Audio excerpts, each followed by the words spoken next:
Good morning, YouTube. Sorry it's kind of messy in this area. Even though I don't have my car right now, still got my projects going on when I get it back. Found myself a Code 3 light bar with hot feet. And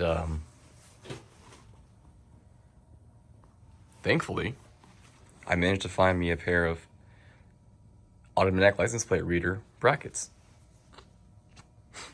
with the actual plate welded on instead of it being a straight cutout like you normally see them. Yeah, this is a very, very rare find.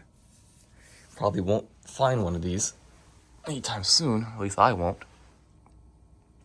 And they use the PIPS technology license plate readers, the slim ones, and they go underneath.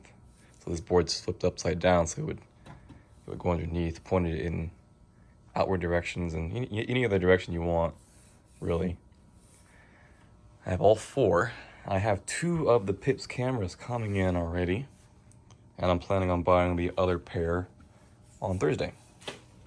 So I will be running 4 ALPRs. And I might just take the ones off my trunk that I have because there's no need to have 6 of them. But yeah, I want to give you guys a little update. I know it's been a while. This is gonna be really fun. It's be a one-of-a-kind thing driving around with these things on there. The light bar itself is red and blue. I do not have a need for it because I am not a police officer.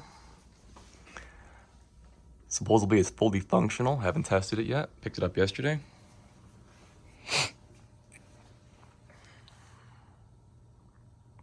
Yeah, I'm psyched. You guys have a good day.